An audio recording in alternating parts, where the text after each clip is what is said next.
In the high country of the northern wolves, where the pine forests climbed the shoulders of the great mountains and the rivers ran cold and clear over beds of pale stone, there lived a pack called Highmoor. The Highmoor pack was old. It had held the high country for 11 generations, and it had ruled by the same code that all the old packs had ruled by, that the strong were owed everything, and the weak were owed nothing, and the wolfless were not owed even a name. In the Highmoor pack, there was a girl who had been born without a wolf. Her name was Leora, and she was 20 years old, and she had been a servant in the high keep of the pack for as long as she could remember. When she was very small, the kitchen women had told her that her wolf was only sleeping, that it would come to her on the night of her 10th winter. She had waited for that night with the trembling joy only a child can hold. She had stood at the small high window of the servants' loft and watched the moon rise over the eastern mountains, and she had waited for the wolf inside her to wake. The wolf had not come. She had waited through the long, cold hours. She had pressed her hands against her chest and called to it. She had whispered the old words. She had wept. She had begged. When the dawn came up gray and pitiless over the mountains, the kitchen women had found her still kneeling on the cold floor of the loft, and the oldest of them, a woman called Brenna, had gathered her against her chest and said nothing for a very long time. That had been 10 years ago. In the 10 years since that night, Leora had learned what it meant to be wolfless in a pack of wolves. She had learned to lower her eyes when any pack-born wolf passed her in the corridors. She had learned to take the smallest portion of bread at the kitchen table. She had learned to wear the patched gray servant's dress and to cover her dark brown hair with the plain linen wrap. She had learned to answer to the names they called her, which were not Leora. They called her the Cursed One. They called her the Hollow Girl. They called her, in the lower yards, the Quiet Thing. She had learned to be invisible. She had learned that her survival depended on the smallness of her presence in any room she entered. But she had not learned to stop hoping. The kitchen women had braced themselves for the slow turning of her face into something cold and watchful, and it had not happened. She still hummed quiet little tunes when she scrubbed the long stone floors of the great hall. She still left small offerings of bread crusts on the windowsills for the birds in the high winter. She still smiled at Brenna in the mornings before the sun came up, and her smile was the smile of a girl who had not yet been told that her life was over. Brenna loved her with a quiet, hopeless love.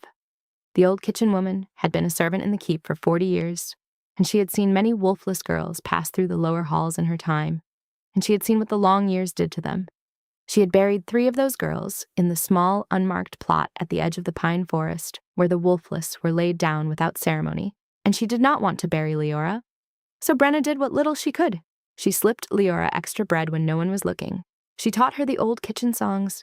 She brushed her dark brown hair on the quiet evenings in the loft and braided it with the patient hands of a woman who had once had a daughter of her own. She told her, in the low voice only the 2 of them could hear, that the wolf might still come. There was still time. There was still hope. Leora believed her, or she pretended to, which was almost the same thing in the long winters of the high country. The pack alpha of Highmoor was a man called Draeven Highmoor. Draeven was 48 years old, and he had ruled the Highmoor pack for 16 years, and he ruled it with a particular kind of cruelty that did not often show on the surface. He was not a brutal man. He did not beat his servants in the corridors of the keep. He did not throw the wolfless into the snow. He did not order public punishments for small offenses. He was, on the surface, a polished and reasonable lord. He wore well-cut coats of dark green wool with silver clasps. He kept his black hair trimmed neatly to his shoulders. He spoke in a measured, even voice, and he smiled often, and his smile was the smile of a man who had long ago learned that cruelty was more effective when it was wrapped in courtesy. His eyes were the pale gray of winter ice, and they did not warm even when he smiled. Draeven Highmoor had a particular pride in the way the Highmoor pack handled its wolfless. He liked to tell visitors that Highmoor was the most merciful of the old packs, that other packs cast their wolfless into the snow or sold them to the slave markets in the southern valleys, that in Highmoor the wolfless were given a place in the keep and the dignity of useful work. He said all this with the smile of a man who believed himself to be virtuous. What he did not say was that the wolfless were paid nothing, could not leave, were given the worst of the food and the coldest of the lofts and the longest of the hours, and were used in the great councils of the high country as a quiet living proof that Draeven Highmoor was a merciful lord. Leora was Draeven Highmoor's favorite proof. He liked to bring her out when visitors came. He would have her summoned from the kitchens, washed and dressed in the cleanest of the patched gray dresses, and made to stand in a particular spot near the fire where the visitors could see her. He would gesture to her and say, in his measured, even voice, "This is Leora. She came to us as a small thing without a wolf, and we gave her a home. She is happy here, aren't you, child?" And Leora, who had learned long ago what was expected of her, would lower her eyes and curtsy and say in the soft, small voice the visitors expected, "Yes, my lord, I am happy here." The visitors would nod and look impressed, and the wolfless girl would be sent back to the kitchens, and no one would remember her name by morning. She hated those moments. She hated the lie. She hated knowing her shame was used as proof of someone else's virtue. But she was wolfless, and she was a servant, and there was nothing she could do. That was the shape of her life on the morning when the messenger came. The morning of the messenger was a bright, cold morning in the early winter. The first heavy snow had fallen the night before, and the high keep was wrapped in a blanket of white. Leora was standing in the cold yard with an empty ash pail in her hand when she heard the horn. It was a long, deep horn call from the western road, the call she had only heard twice in her 20 years, the call for a great rider, for someone of high station, for someone whose arrival demanded the full assembly of the keep. The horn call came again, long, deep, unmistakable. She set the ash pail down and went back into the kitchens at a quick walk that was almost a run. Brenna was standing at the long stone table with the kitchen master, and Brenna's face was turned toward the door as Leora came in. "There you are, child," Brenna said. "The horn has gone. There is a great rider coming up the western road. The Lord wants the hall prepared for a guest of the highest station, and he wants every servant in the keep washed and dressed in their best by midday. Go up to the loft and change. Quickly now, I will come up in a moment to braid your hair." "Who is coming, Brenna?" The old woman's eyes met hers across the long stone table, and there was something in them that Leora had not seen in a long time. Something almost like fear. "The Alpha King," Brenna said. "The Alpha King of the Northern Territories is coming to Highmoor." The Alpha King. Leora stood very still in the kitchen with her hands at her sides and felt the words go through her like cold water. The Alpha King was a name she had heard, but it was a name that belonged to a different world from hers. The Alpha King was the lord of all the Northern Territories. He was the king who ruled all the packs of the high country and the long valleys and the deep forests and the cold rivers. The king who held the old laws older than any pack. The king whose word was the final word in any council. The Highmoor pack paid tribute to the Alpha King every spring and every autumn. But the Alpha King himself had not visited Highmoor in living memory. The keep had been built by the great-grandfather of Draeven Highmoor, and no Alpha King had set foot inside it in those 4 generations. And now the Alpha King was coming. "Why?" she said, and her voice was very small. "Why is he coming, Brenna?" Brenna shook her head. "I do not know, child.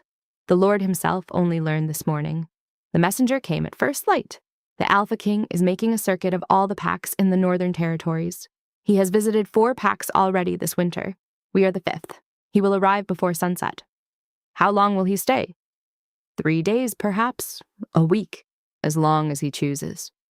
Brenna reached out and took Leora's cold hand in her warm one. "Go up to the loft, child. Wash your face and put on the cleanest of the dresses. I will come up to braid your hair as soon as I have set the kitchens to the new work."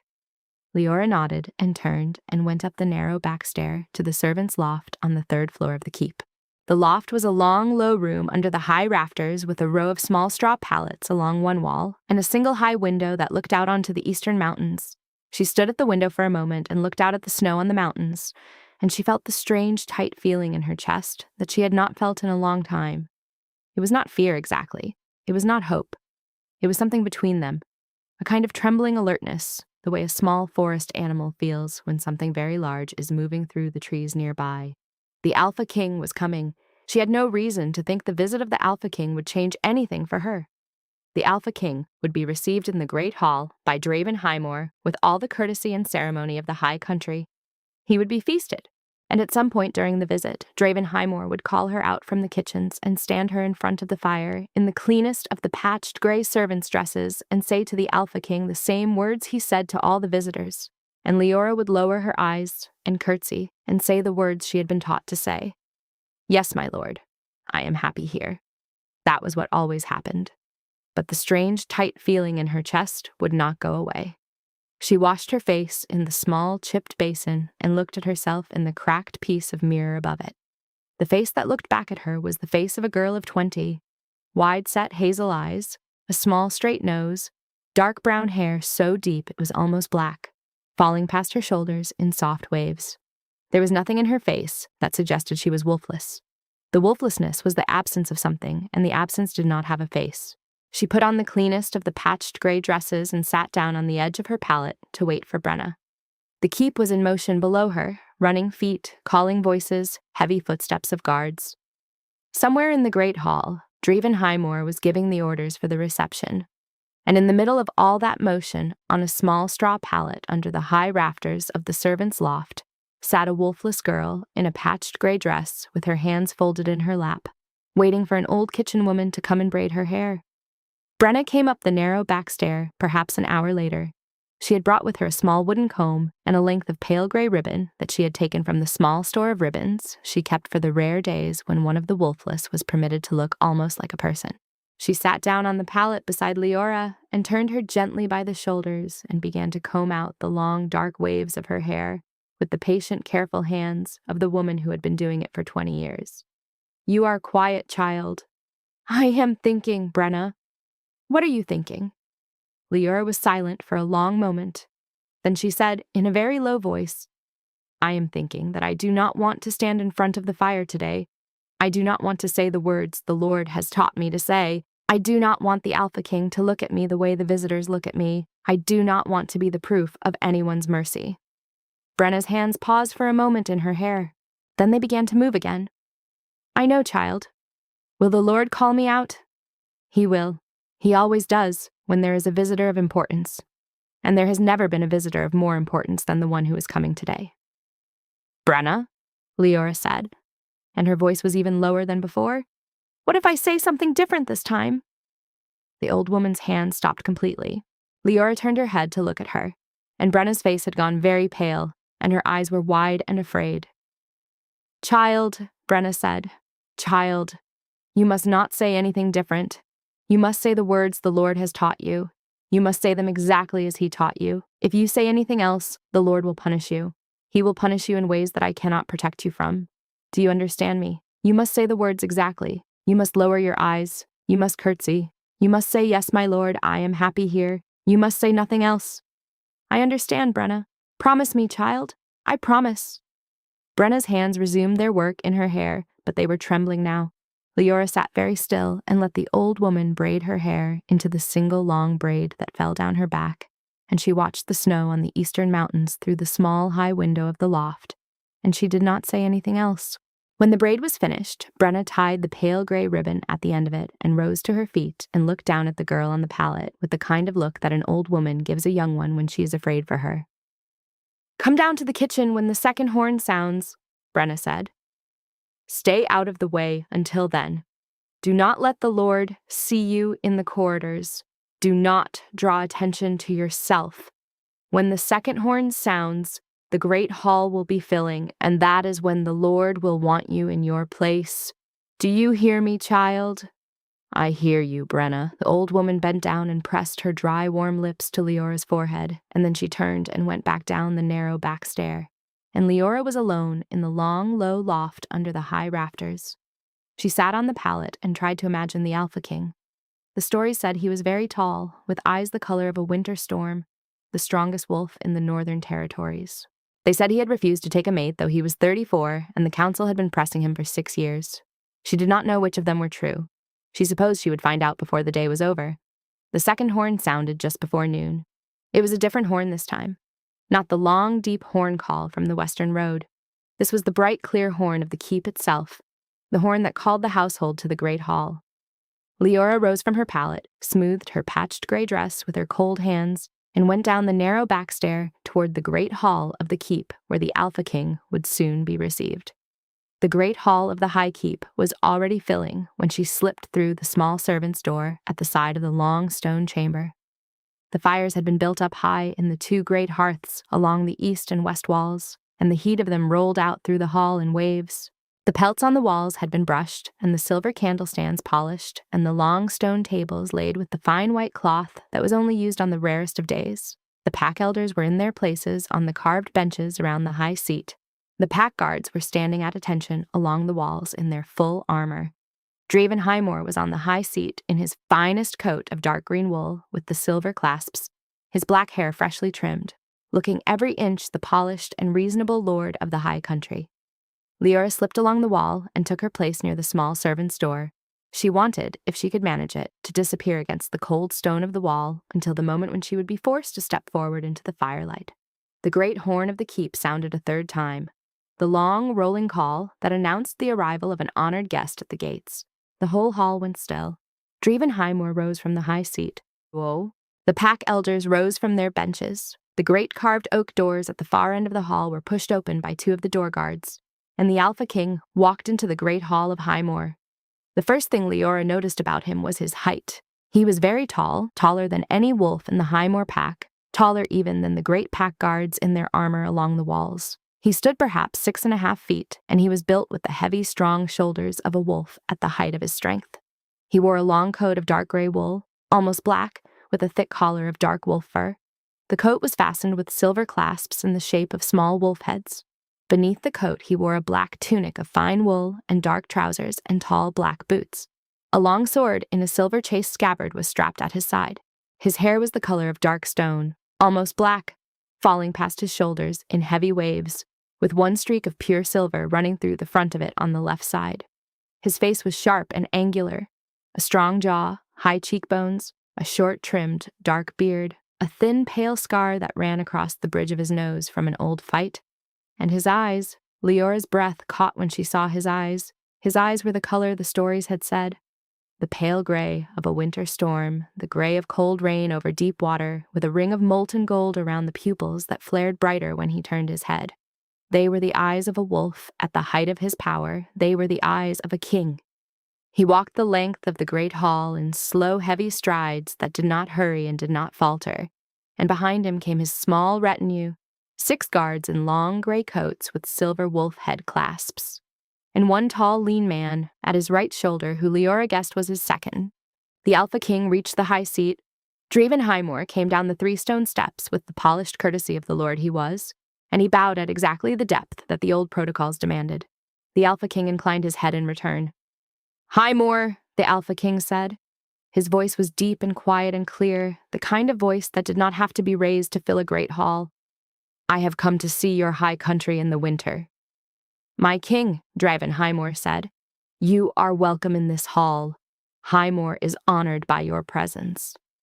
The Alpha King turned then to look around the great hall, and his pale gray eyes moved slowly over the assembly of pack elders and guards and servants. Leora pressed herself a little closer to the cold stone of the wall and lowered her eyes. She did not want those eyes to find her, but they did. It happened so fast that she almost did not see it happen. The Alpha King's gaze passed over the line of servants along the wall the way it had passed over the elders and the guards, and then it stopped. It stopped on her. It came back to her. It held on her. She felt the weight of it land on her face as if she had been struck, and she lifted her eyes without meaning to, and met his eyes across the firelit hall. And the air in the great hall seemed for a moment to go very thin, and the firelight seemed for a moment to dim and then brighten, and the small straw pallet under the high rafters and the long years of patched gray dresses and the curtsies and the words she had been taught to say all seemed to fall away from her at once, and she was standing in front of the cold stone wall with her dark brown braid down her back and her hands at her sides, and she was looking into the pale gray eyes of the Alpha King of the Northern Territories, and the Alpha King was looking back at her. And something inside her chest that had never moved in all her 20 years suddenly moved. It moved like a small animal turning over in its sleep. It moved like a thing that had been waiting. She did not know what it was. She had never felt it before. It was not her wolf. She had no wolf. She had never had a wolf. She had spent 10 years calling for a wolf that did not exist. But there was something inside her chest that had moved when the Alpha King had looked at her, and it was moving still, and she could feel it in the very middle of her, the way a person feels their own heartbeat when they finally pay attention to it. The Alpha King's eyes did not leave her. She saw something change in his face. Not a great change. Not a smile or a startle. Just a small, still thing, the kind of stillness that comes over a wolf when the wolf has caught a scent it was not expecting, and the wolf is not sure yet what the scent means, only that the scent is there, and that it matters. The pale gray eyes held her, and the ring of molten gold around his pupils flared brighter for one fraction of a second, and then the Alpha King turned his head very slowly back to Draeven Highmoor, and the moment was over. But it was not over inside her chest. The thing that had moved was still moving. She pressed her back against the cold stone of the wall and tried to make her face go blank again, and could not. The blood was coming up into her cheeks. Her hands were trembling at her sides. Her breath was coming faster than it should be coming. She lowered her eyes to the stone floor in front of her feet and tried to make herself invisible, the way she had made herself invisible in this hall 1,000 times before, and she could not do it. The Alpha King had seen her, and now she could not unsee being seen, and the small, still thing in her chest was awake, and she did not know its name. Draeven Highmoor was speaking to the Alpha King. Leora could hear his measured, even voice without taking in any of the words. She heard the courtesies of welcome and the offer of the high seat and the announcement of the feast. She heard the Alpha King's quiet replies. She heard the soft sounds of the elders rising and resettling on their carved benches. She did not look up. She kept her eyes on the stone floor in front of her feet, and she counted her breaths, the way Brenna had taught her to count her breaths when the panic came on her in the long winters of her childhood, and she made herself breathe slowly until the trembling in her hands had stopped. When she finally looked up, the Alpha King was on the high seat beside Draeven Highmoor. He was not looking at her. He was speaking quietly with the Lord of Highmoor about the road from the previous pack and the condition of the Western Pass and the snow that was expected in the coming days. His face was the calm, impassive face of a king who had visited 100 halls in his time and was accustomed to the formalities of any reception. But every now and then, every minute or so, his eyes would flick across the hall and come to rest, just for a fraction of a second, on the small servant girl in the patched gray dress who was standing against the cold stone wall near the small servant's door. And every time his eyes touched her, the small, still thing in her chest moved again. The feast went on for hours. The kitchen brought up the great roasted deer and the loaves of dark bread and the cauldrons of barley stew and the stone jars of mulled wine. Draeven Highmoor was a skilled host. He told the old stories of the Highmoor pack with a careful pride. The Alpha King ate slowly and listened more than he spoke. Leora stood near the small servant's door for the whole of the feast. She did not eat. The wolfless were not permitted to eat at the great hall feasts. She tried not to feel the eyes of the Alpha King when they came to rest on her. The eyes came to rest on her many times during the long feast. The afternoon turned slowly toward evening, and the great hall filled with the warm orange light of the high winter sunset. And then Draeven Highmoor turned in his place on the high seat, and his pale gray winter ice eyes moved across the hall, and they came to rest on Leora. The moment had come. She had known it would come from the moment Brenna had told her the Alpha King was coming, and now it was here, and the small, still thing in her chest had moved again, harder this time, and her hands at her sides were trembling. "My king," Draeven Highmoor said in his measured, even voice, "while we eat, I would like to show you a small matter that is of some pride to my house. It is a matter that has come up at every visit of importance for the last 20 years, and I think it speaks well of the way the Highmoor pack has handled certain difficulties that other packs have handled less wisely." The Alpha King set down his cup. "Show me, Highmoor." Draeven Highmoor lifted his hand and gestured toward the line of servants along the wall. "Leora, come forward." Leora came forward. She walked the slow, careful walk that she had walked 100 times before, the walk Brenna had taught her, the walk that did not draw attention. She kept her eyes on the stone floor in front of her feet. She crossed the cold stone of the great hall in her patched gray dress with her dark brown braid down her back, and she came to a stop at the foot of the 3 stone steps that led up to the high seat, in the spot Draeven Highmoor had taught her to stand in. She lowered into the careful curtsy Brenna had taught her. She kept her eyes on the floor. "My king," Draeven Highmoor said, "this is Leora. She has been with us for 20 years. She came to us as a small thing without a wolf, and we gave her a home. She is our most senior servant in the keep. She is well fed and well clothed, and she has a place among us. She is happy here, aren't you, child?" The words she had been taught to say were already in her mouth. "Yes, my lord, I am happy here." They were on the tip of her tongue. They were the only safe answer. They were the answer Brenna had begged her to give. They were the answer she had given 100 times before, in this hall, to 100 different visitors, in the same patched gray dress and the same lowered curtsy and the same low, soft voice. But the small, still thing in her chest had moved again, and she could not look down. The Alpha King's eyes were on her. She could feel them on the top of her head, and on the back of her neck, and on her shoulders, and on the trembling of her hands, and they were not the curious eyes of a visitor who wanted to be impressed. They were not the cold, appraising eyes of a lord who was being presented with a piece of property. They were the still, attentive eyes of a man who was waiting for something. They were the eyes of a man who was waiting for her to speak, and who was already, somehow, listening to the answer she had not yet given. She lifted her eyes. She lifted her eyes from the stone floor in front of her feet. She lifted her eyes past the foot of the 3 stone steps. She lifted her eyes past the dark green wool coat of Draeven Highmoor on his high seat. And she looked, for the second time that day, into the pale gray eyes of the Alpha King of the Northern Territories. He was watching her. He was watching her with the kind of attention that no one in 20 years had given her. Not curiosity, not appraisal, not the polite, distant interest of a visitor who wanted to be impressed by his host's mercy. He was watching her the way a man watches the one face in a crowded hall that he has come to find. He was watching her the way a wolf watches the place in the forest where the scent is.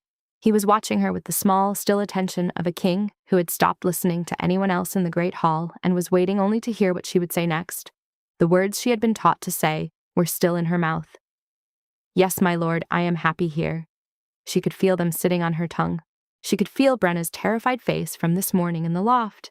She could feel the long, cold years of patched gray dresses and lowered eyes and small bread crusts and quiet humming over the long stone floors. She could feel the whole of her 20 years pressing down on the small, still thing in her chest, telling it to be quiet, telling it to lower its eyes, telling it to give the safe answer one more time and survive the way it had always survived. And the small, still thing in her chest refused. She did not know where the strength came from. She had not planned to do what she did. She had promised Brenna, only a few hours ago in the loft, that she would say the words exactly as the Lord had taught her. She had meant the promise. She had meant to keep it. But the Alpha King's eyes were on her, and the small, still thing in her chest was awake, and she opened her mouth, and the words that came out were not the words she had been taught to say. "No, my lord." The great hall went very still. She heard the sound of her own voice in the silence, small, clear, trembling, but not quiet. It carried. She heard it carry to the carved benches of the elders. She heard it carry to the line of pack guards along the walls. She heard it carry to the line of servants near the small servants' door. She heard it carry to the high seat where Draeven Highmoor was sitting in his fine dark green coat with his measured, even smile, and she heard the smile come off his face all at once. "What did you say, child?" His voice had not changed. It was still the measured, even voice of the polished and reasonable lord, but something underneath it had gone cold. She looked at him. Then she looked back at the Alpha King. The Alpha King had not moved. He was watching her with the same still attention. The ring of molten gold around his pale gray pupils had flared brighter, and his hands on the carved arms of the high chair were very still, and he was waiting for her to go on. She went on. "I said no, my lord. I am not happy here." Her voice was still small. It was still trembling, but it was clearer now. "I have been a servant in this keep for 20 years. I have not been called by my name in 20 years. I have not been permitted to leave this keep. I have not been given the dignity of a wolf or a place at any table or a name in any record. I have been brought out before every visitor of importance for the last 20 years and made to stand in front of the fire in this dress and made to say the words that the Lord has taught me to say. And the words that the Lord has taught me to say have always been a lie. I have not been happy here. I have not been happy here for a single day of my 20 years. The hall was so still that Leora could hear the small sound of the fire in the eastern hearth. She could hear her own breath. She could hear the soft creak of the carved chair on the high seat as Draeven Highmoor's hands tightened on its arms. "You will be silent, girl," Draeven Highmoor said, and his voice was no longer measured and no longer even and no longer polished. It was the voice of a man whose carefully built reputation had just been knocked over in front of the Alpha King of the Northern Territories. And the cold underneath, the courtesy, had finally come up to the surface.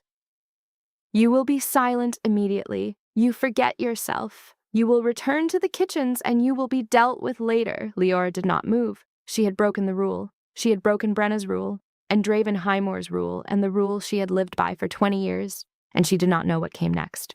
She had no plan. She had no escape. She had nothing in her hands and nothing in her future, and the only thing she had was the small, still thing that had moved in her chest when the Alpha King had looked at her.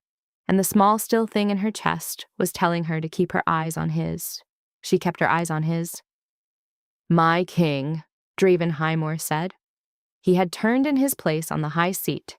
He was speaking now to the Alpha King in the rapid, courteous voice of a host whose servant has caused a small embarrassment and who is moving quickly to smooth it over. Forgive the girl. She is wolfless, and her mind is not always reliable. The wolfless are sometimes given to small fits of strangeness, particularly in the presence of high company. I will have her return to the kitchens at once, and she will not trouble you again. The matter of her care and her discipline is one that I will see to personally. Highmoor. The Alpha King had not raised his voice. He had said only the one word, the name of the pack, but he had said it in such a way that Draeven Highmoor stopped speaking immediately. The Alpha King rose from the high seat. He rose slowly the way a great wolf rises from a long, quiet rest. He rose to his full height of 6.5 feet. He came down the 3 stone steps from the high seat with the slow, heavy strides that did not hurry and did not falter. He came past Draeven Highmoor without looking at him. He came past the carved benches of the elders without looking at them. He came down to the cold stone floor of the great hall, and he stopped 1 step away from the small, wolfless girl in the patched gray dress with the dark brown braid down her back, and he looked down at her from his great height, and the ring of molten gold around his pale gray pupils was flaring so bright now that it almost looked like a small sun in each of his eyes. "What is your name, child?" His voice was the same quiet voice it had been all afternoon, but it was not aimed at the Lord of Highmoor anymore. It was aimed at her and her alone, and the rest of the great hall had ceased to exist for him.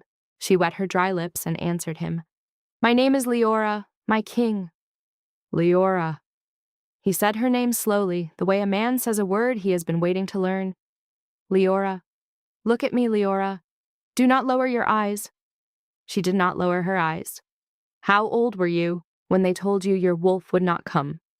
10, my king, on the night of my 10th winter. And in the 10 years since that night, has anyone in this pack ever called you by your name?" She thought for a long moment. "Brenna does, my king, the old kitchen woman. Brenna calls me Leora when there is no one to hear." "And the rest of the pack?" "The rest of the pack calls me the cursed one, or the hollow girl, or the quiet thing." "And the Lord of Highmoor?" "The Lord of Highmoor calls me girl, my king, or child. He has not used my name in my hearing for as long as I can remember." The Alpha King's eyes did not leave her face. He did not turn to look at Draeven Highmoor. He did not need to. The whole of the great hall could feel the slow, heavy thing that was building in him. The slow, heavy thing that was older than any pack and quieter than any thunder, and the whole of the great hall had gone so still that even the fire in the eastern hearth seemed to have hushed itself in respect. And then the Alpha King of the Northern Territories did the thing that no king of the High Country had ever done in front of a wolfless girl in the firelight of any pack hall. He did the thing the kitchen women of Highmoor would tell their granddaughters about 100 winters from now in the low, quiet voices reserved for the stories that mattered. The Alpha King knelt. He knelt slowly.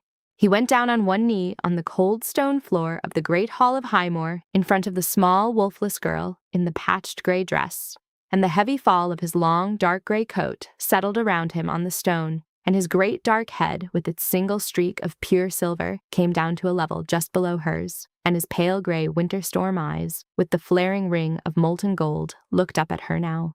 Looked up at her from the kneeling place at her feet, and the great hall of Highmoor stopped breathing. "Leora of the High Country," he said. His voice was very quiet and very clear. "I have come to your hall today on a circuit of the Northern Territories. I have visited 4 packs already this winter, and I did not know what I was looking for. I have been a king for 9 years and a wolf for 34, and I have refused to take a mate for the last 6 years because no scent in any hall had ever moved me. I had begun to believe I was a king who would walk alone through his life. I had begun to make my peace with that."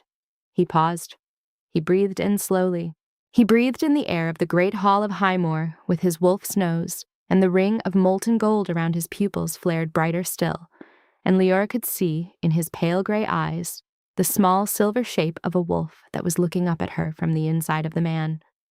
"And then I walked into this hall this afternoon, and I looked across the line of servants along the wall, and my eyes stopped on a small wolfless girl in a patched gray dress, and the wolf inside me, the wolf who has refused for 6 years to look up at any face in any hall, sat up and turned his head and said one quiet word.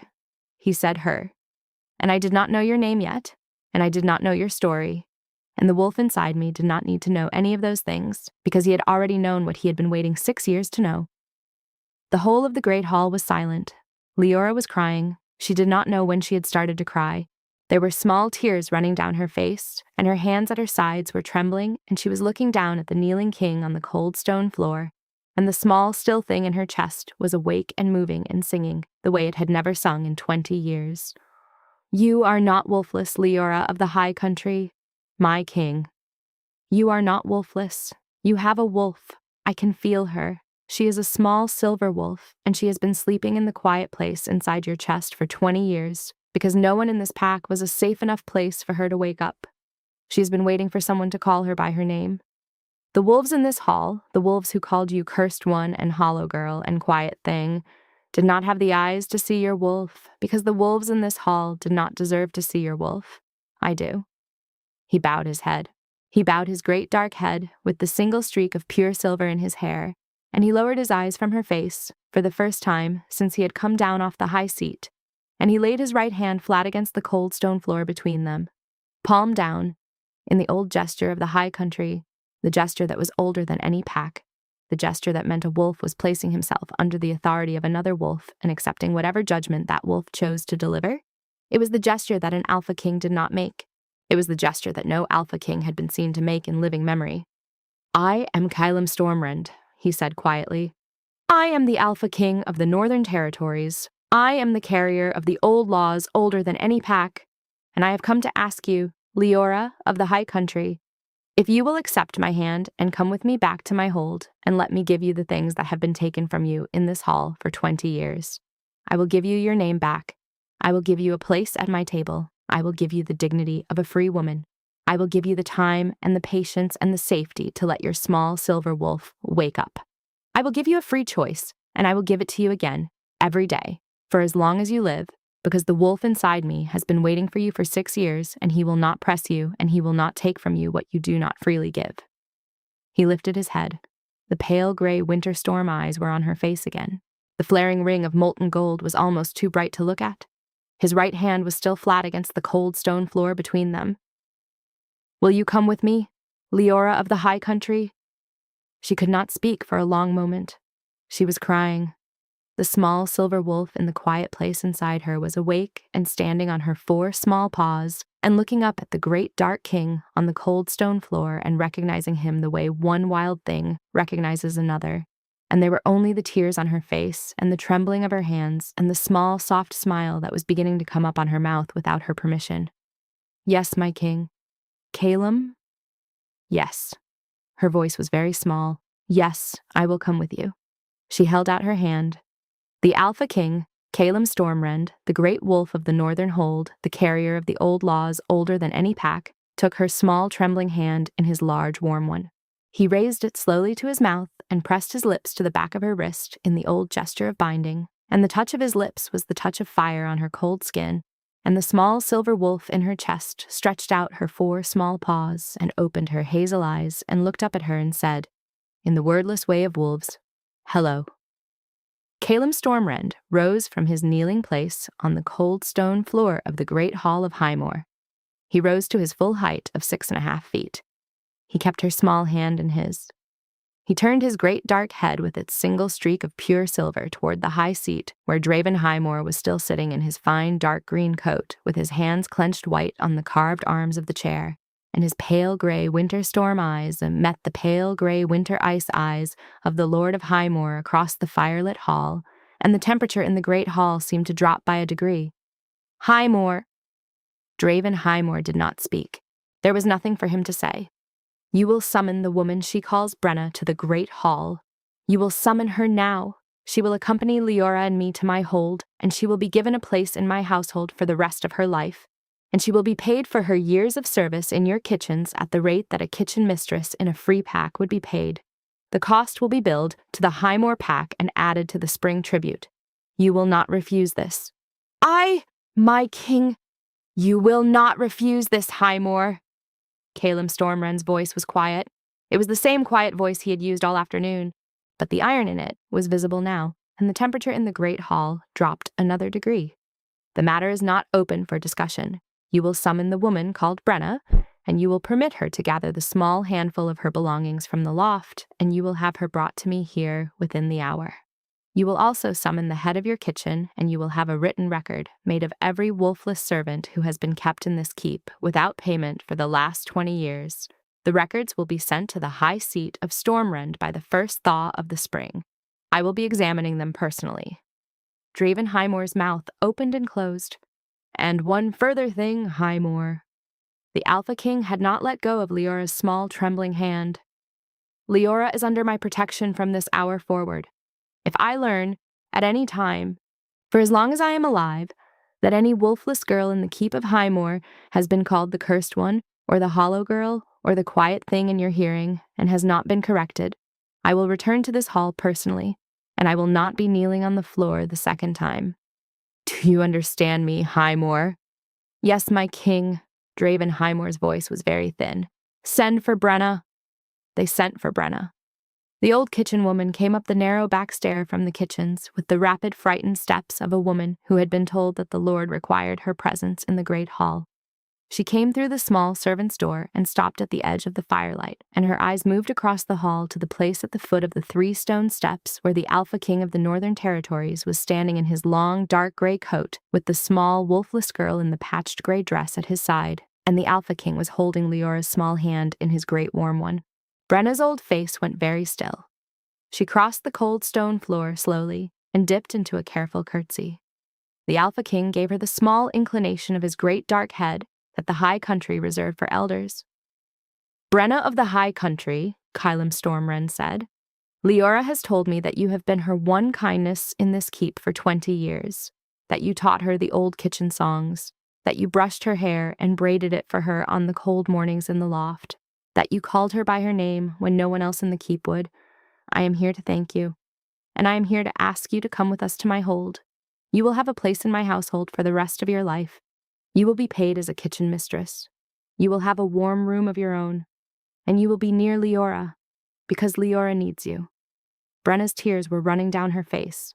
Leora let go of the Alpha King's hand and crossed the small space between them and put her arms around the old woman, and the old woman put her arms around the girl, and the two of them held each other in the firelit hall for a long moment while the Alpha King watched with the still, attentive face of a wolf who knew that some things were not for him to interrupt. When Brenna finally lifted her head, her old voice was thick when she spoke. "I will come, my king. Good. Gather what you wish to take from the loft. We leave in an hour."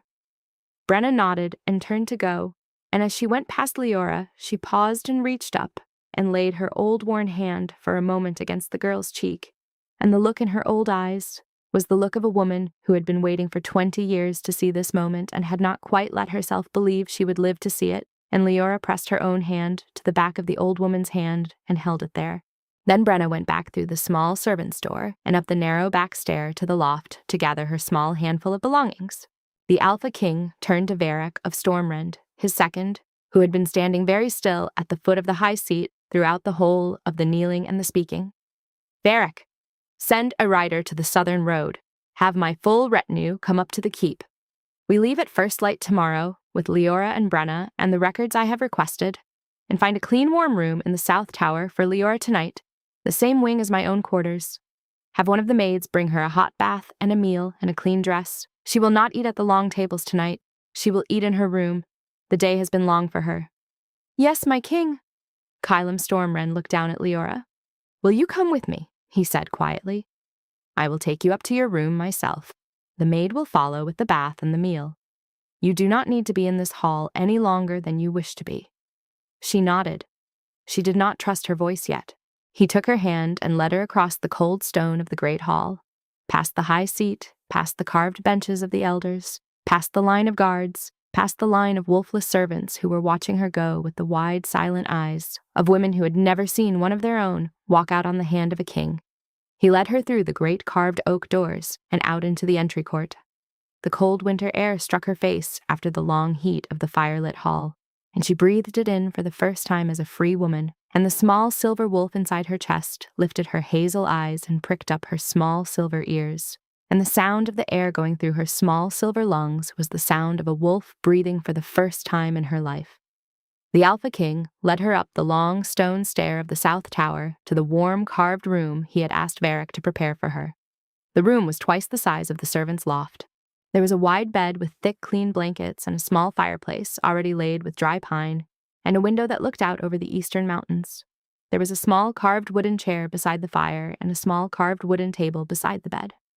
There was a large copper basin at the foot of the bed for the bath that was being heated in the kitchens. There was a soft, folded gray wool dress laid out on the bed for her, with pale silver embroidery at the cuffs. He stopped at the door of the room. He did not come inside. "This is your room, Leora. The door has a bolt on the inside. You may bolt it tonight if you wish. You may bolt it every night for the rest of your life if you wish. No one will come into this room without your permission. I will not come into this room without your permission. The maid will knock in a moment with your bath and your meal. After that you may rest. We leave at first light tomorrow." She turned to look up at him in the doorway. He was still very tall. The single streak of pure silver in his dark hair caught the warm light from the fire that the maid had already started in her small fireplace, and the molten gold ring around his pale gray eyes was quieter now, the kind of quiet that comes over a wolf when the wolf has done what he came to do and is content to wait. "Why did you kneel?" she said. The question came out before she had decided to ask it. "Why did you kneel in front of me in the great hall in front of all of them? You are the Alpha King. You did not have to kneel to anyone. You could have ordered the Lord of Highmoor to release me with a word and he would have done it. You could have taken me out of that hall without ever bending your knee. Why did you kneel?" Caelum Stormrend looked at her for a long moment. The molten gold ring in his eyes flickered very softly. "Because the wolf inside me has been waiting for you for 6 years, he said quietly. And the wolf inside me does not believe in commanding the thing he has been waiting for. He believes in asking. The wolves in this hall told you what you were, and what you were worth, and what you would do for them, and they did not ask. I would not have you come with me on the same terms. The kneeling was the only way I could think of to make the asking visible to every wolf in the great hall. I wanted them to remember, for the rest of their lives, that the Alpha King of the Northern Territories knelt on the cold stone floor in front of a girl in a patched gray dress and asked her to come with him.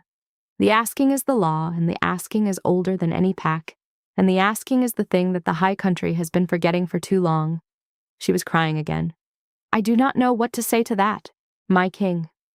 "Caelum. Caelum. You do not have to say anything to it. You only have to rest tonight and ride with me in the morning and let the small silver wolf inside you take her time waking up. Everything else will come slowly. There is no hurry. Good night, Leora of the high country." "Good night, Caelum."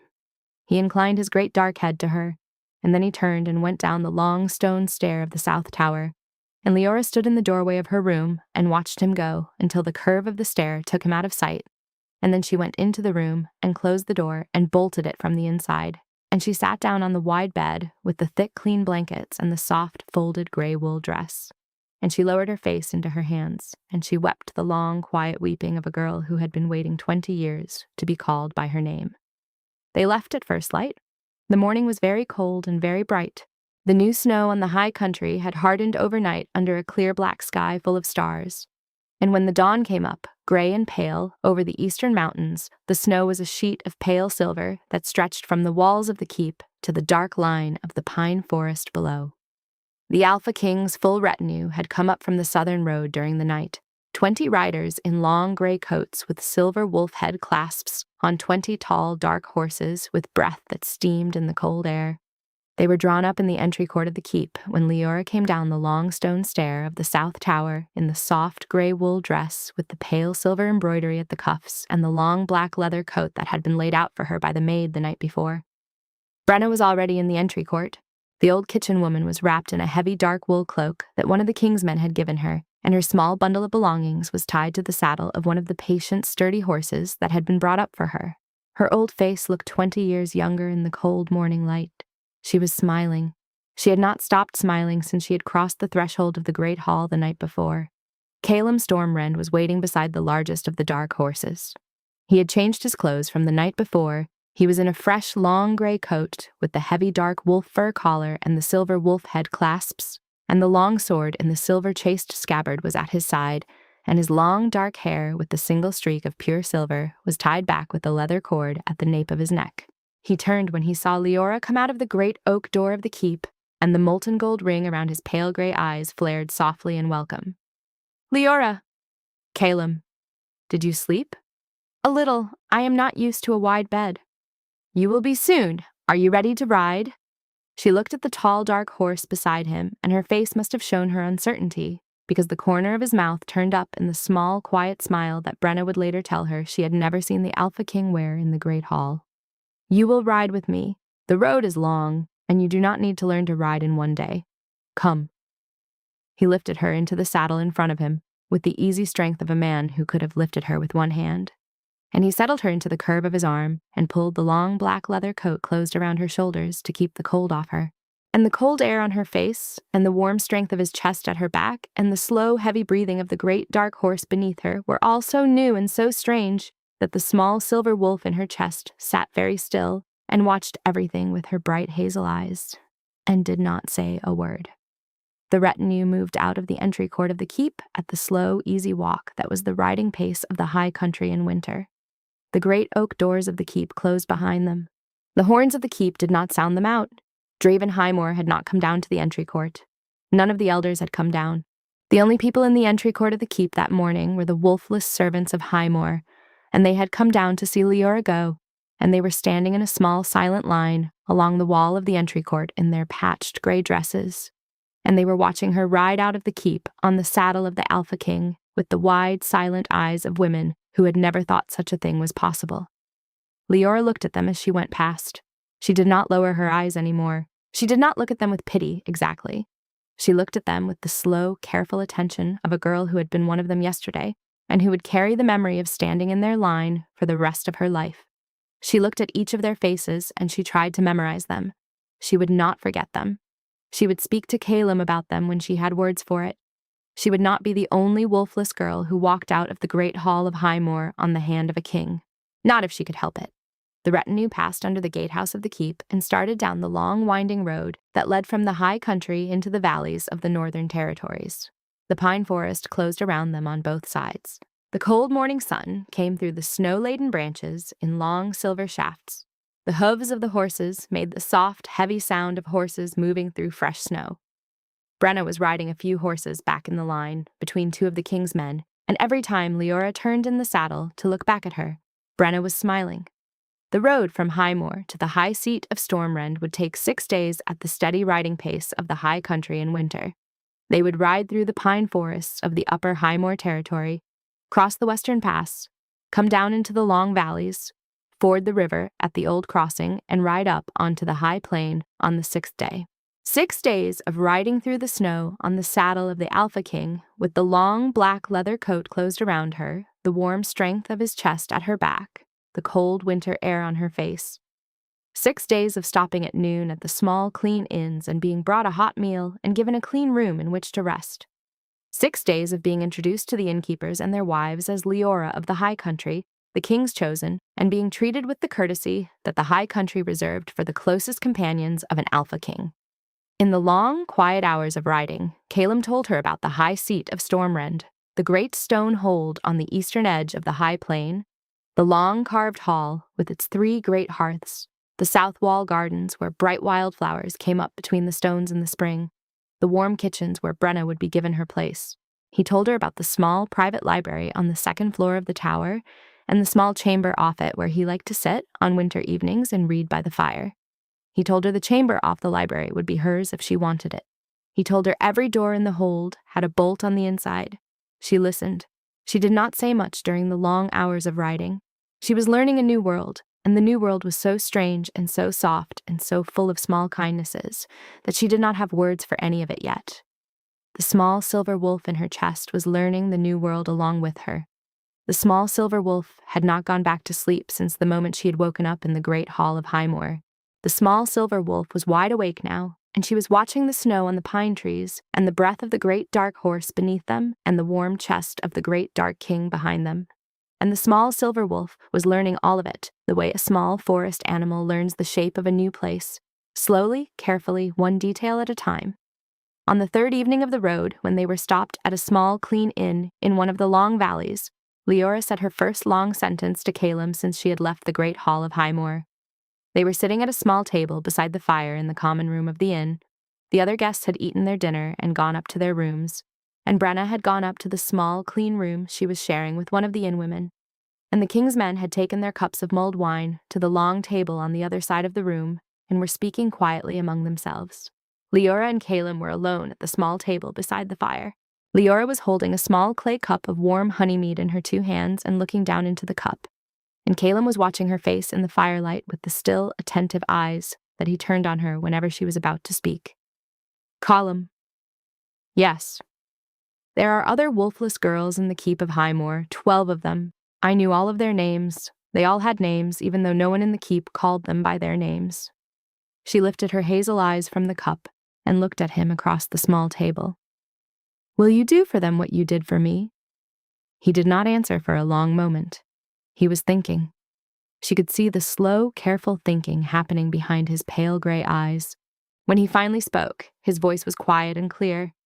I cannot kneel in front of every wolfless girl in every keep in the Northern Territories, Leora. There are not enough hours in any year. But I can do something else. I can write a new law. The old laws, older than any pack, do not say what should be done with the wolfless. They are silent on it. The packs have built their own customs in the silence, and most of those customs have been cruel ones. I can break that silence. I can write into the old laws a new line, a line that says no wolfless girl in any pack of the Northern Territories may be kept without payment, may be denied her name, may be brought out before visitors as a piece of property. The line will be enforced by the High Seat of Stormrend. Any pack that breaks the line will be answerable to me. How long will it take to write the line? A month, perhaps 2. The old laws are not changed in a hurry. They are changed in council, and the council must be summoned. And the summoning takes time. But I will summon it. I will summon it as soon as we are home. And the 12 girls in the keep of Highmoor. I will send a rider to Highmoor before the council is summoned. The rider will carry a written order from the High Seat of Stormrend. The order will say that all 12 wolfless servants in the keep of Highmoor must be paid the back wages that have been owed to them for the years of their service, must be told their rights as free women, and must be permitted to leave the keep if they choose. The order will be enforced. Draeven Highmoor will not refuse it. He has already learned, in the firelight of his great hall, what it costs to refuse the High Seat of Stormrend. She was crying a little into the cup of warm honey mead, but it was a different kind of crying than the crying in the great hall had been. It was the small, soft crying of a girl who had just learned that the world could change. She had not known that the world could change. She had spent 20 years in the Highmoor, keep believing that the world was the world, and that the world could not be moved. The world could be moved. A king could move it. A king who knelt on a cold stone floor in front of a small, wolfless girl could move it. Thank you, Caelum. You do not have to thank me, Leora. The line should have been written into the old laws 100 years ago. It is my fault and my father's fault and my grandfather's fault that it was not. I am only writing now what should have been written long ago. She reached across the small table and laid her small, cold hand over his large, warm one. He turned his hand over very slowly under hers until his palm was facing up, and her fingers fell into the curve of his fingers, and they sat that way for a long moment in the firelight of the inn common room without saying anything else. The High Seat of Stormrend came into view on the evening of the 6th day. They had ridden up onto the wide high plain in the late afternoon, and the long flat country had opened out before them under the cold pale winter sun, and the great stone hold of Stormrend was visible from the eastern edge of the high plain as a dark gray mass against the white snow. It was the largest hold she had ever seen. It rose 3 towers high above the plain, and its walls were the heavy dark stone of the eastern mountains, and the long banner of Stormrend, a silver wolf head on a field of dark gray, was flying from each of the 3 towers in the wind off the eastern sea. Caelum bent his head down close to her ear as the retinue began the slow ride across the high plain toward the hold. That is the High Seat of Stormrend, Leora. That is your home now if you will have it. She did not answer. She was looking at the great stone hold across the white plain and feeling the small silver wolf in her chest stand up on her 4 small paws and look out through her hazel eyes at the dark towers in the cold distance. And the small silver wolf was trembling a little, the way a wolf trembles when she has come to the edge of something she has been waiting her whole life to find. The retinue rode the slow, long ride across the high plain in the fading light.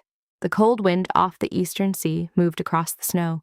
The banners of Stormrend snapped softly in the wind on the 3 towers. By the time the retinue reached the gates of the hold, the sun had gone down behind the western hills, and the windows of the hold were beginning to fill with the warm orange light of the great fires that had been built up for the king's homecoming. They came into the entry court of the high seat of Stormrend in the soft blue dusk of the winter evening. The household of the hold was waiting for them. A long line of men and women in the colors of Stormrend, the kitchen women in their white aprons and the stablemen in their long brown coats and the household guards in their gray and silver and the household elders in their long dark robes. They greeted the king with the deep glad bows of people who had been waiting 6 weeks for their lord to come home. And Caelum returned each of their bows with the small inclination of his great dark head, and then he turned in the saddle and lifted Leora down from the front of him with the easy strength of his arm and set her gently on her feet on the cold stone of the entry court of her new home. "Leora, of the high country," he said, in his quiet, clear voice that carried to every man and woman in the long line of the household. "This is Leora. She is the chosen of the Alpha King. She is to be welcomed in this hold as you would welcome me. She is to be called by her name and treated with the dignity of a free woman. The household of Stormrend will see to her comfort and her safety from this hour forward." The household of Stormrend bowed to her in the long line, every one of them, the kitchen women and the stablemen and the household guards and the household elders. And Leora stood very still in her soft gray wool dress, with the long black leather coat around her shoulders, and felt the small silver wolf in her chest sit down on her haunches inside her, with the slow, careful settling of a wolf who had finally reached the place she had been walking toward for 20 years.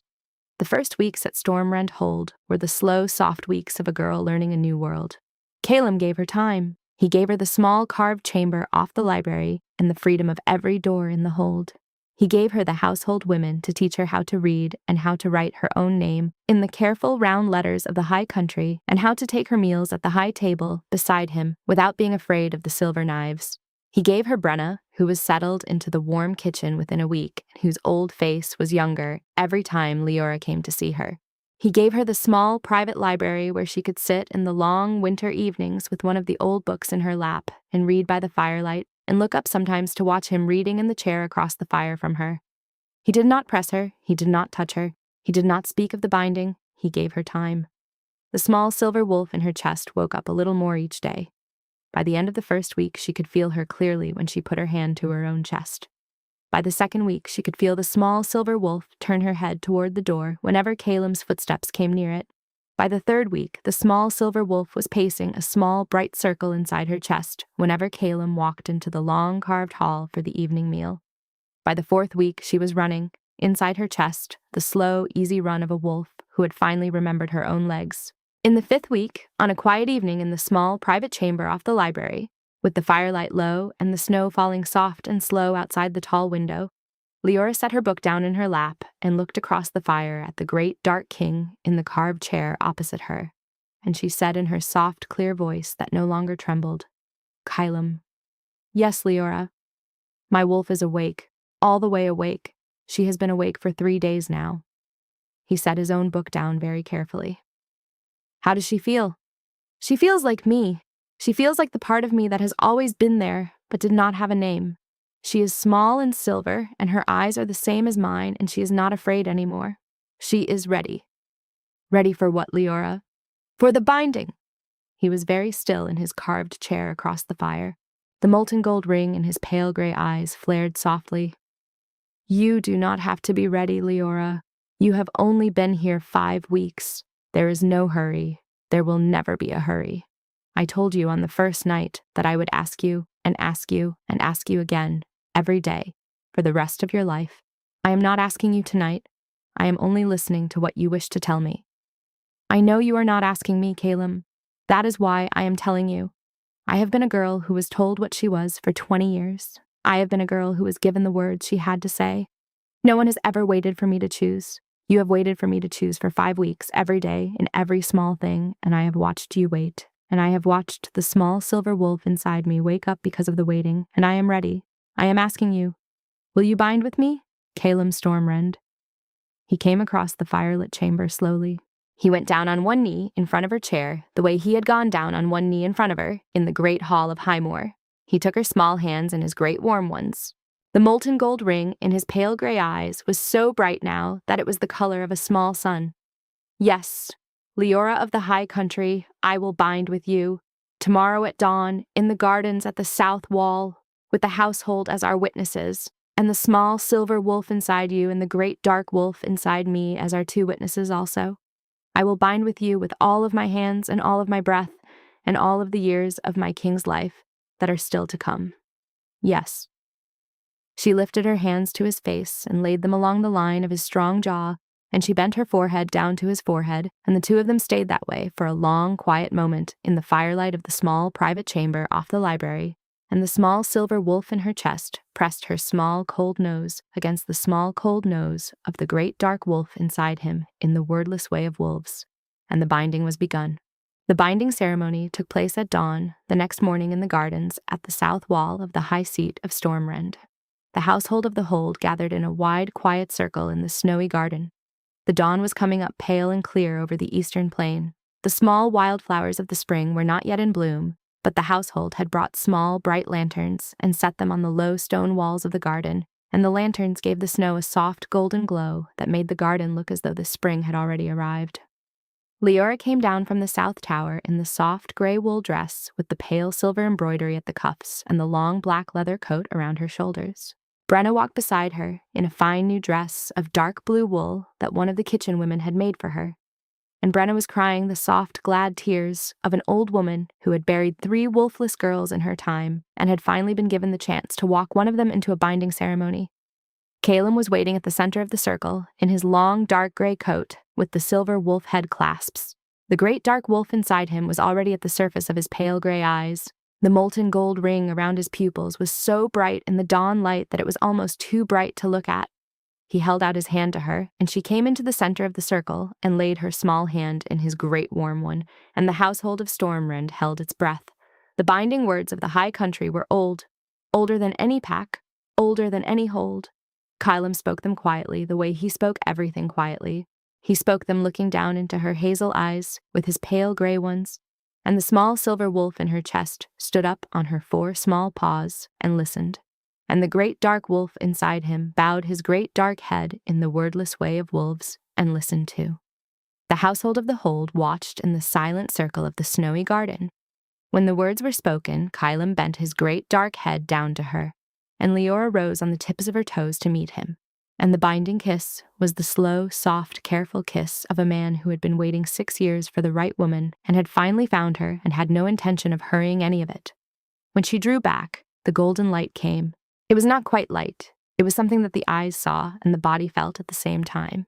It rose from the place where her small hand rested in his great warm one, and from the place where his hand had come to rest at the small of her back, and it spread out through the snowy garden in slow, soft waves until the small lanterns on the low stone walls seemed to be glowing from inside, and the dawn sky over the eastern plain seemed to brighten, and the witnesses of the household of Stormrend in their wide, quiet circle were bathed in the slow golden light of the binding. And inside her chest, in the quiet place where the small silver wolf had been waiting for 20 years, the small silver wolf rose up on her 4 small paws and lifted her small silver head and tipped her small silver muzzle back toward the sky, and she howled. It was a small, clear silver howl. It was the first howl of her wolf in 20 years. It was the howl of a wolf who had finally been called by her name. The great dark wolf inside Caelum lifted his great dark head and answered her, low and slow and warm.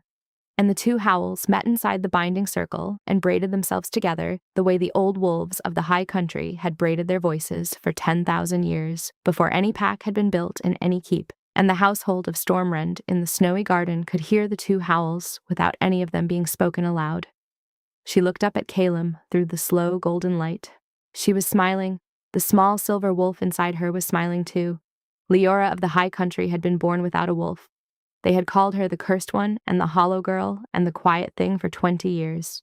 The Alpha King of the Northern Territories had walked into the great hall of Highmoor on a bright, cold winter day, and he had seen her in her patched gray dress against the cold stone wall, and he had knelt on the cold stone floor in front of her, in front of all the elders and all the guards and all the wolfless servants and the Lord of Highmoor himself, and he had asked her her name. Her name was Leora. He had given her a place at his table. He had given her the dignity of a free woman. He had given her time and patience and the safety to let her wolf wake up. He had written into the old laws a new line that no wolfless girl in any pack of the Northern Territories would ever again be called the Cursed One in the hearing of a king. He had given her the small carved chamber off the library, and the small private library, and the long carved hall, and the gardens at the south wall, and the warm kitchens at the north end of the hold, and Brenna in her warm room, and the small bright lanterns on the low stone walls of the binding garden in the dawn, and the small silver wolf in her chest, who had been waiting 20 years for the world to be a safe enough place for her to wake up, was awake now. And she was howling. And the great dark wolf in the chest of the man whose hand was warm in hers was howling back, and the slow golden light of the binding was holding them both in the snowy garden under the pale, clear dawn. They were home,